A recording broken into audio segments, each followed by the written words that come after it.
Hi, it's Dr. Cairns. It's hard to believe we're at week 8 of labor law and negotiations, and it's been enjoyable for me to be your facilitator and tour guide this semester, and I enjoyed your interaction with each other. And I just want to review briefly where we've been this semester. We began with an understanding of labor law from the National Labor Relations Act and its amendments, and that is foundational to all labor relations.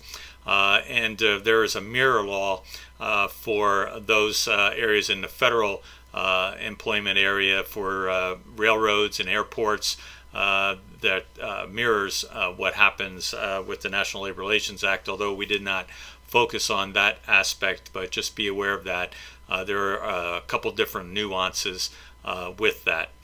So this semester we explored a variety of different things in our discussions, and finishing this past week looking at the gender differences and realizing perhaps there really aren't that many distinctions, although we do see different behaviors being attributed to whether it be a male or a female.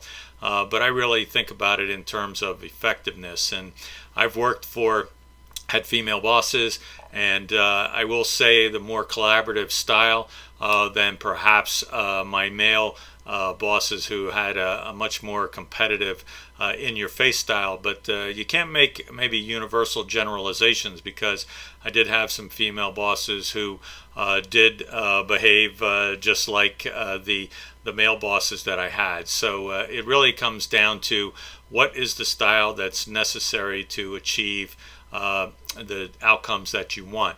And you had an opportunity to explore different tactics used by some key negotiators or key business people that we know, and you'll find that you'll be adapting your own style. And I learned to negotiate and was a sidekick, if you would, to a couple of negotiators. And one of the things that one of the guys did to emphasize when he was not going to do something that the union wanted, he would actually swear, and he would use initials and things like that that would indicate what he really meant.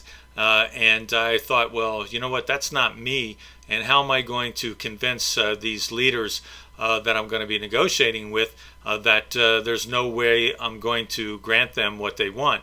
And I will say that I was able to find that in my own style and to be firm, and the people knew that when I said there was no way I was going any further, that they knew that I meant that. So you can find and work within your style and still be able to be a reflection, quite frankly, of serving God as I would be negotiating. So you've had an opportunity to explore a variety of different things, as I mentioned, looking at the parable of the laborers in light of Cesar Chavez's Last Stand. You got a chance to explore the NFL policy and thinking about whether or not that needed to be changed, looking at social media.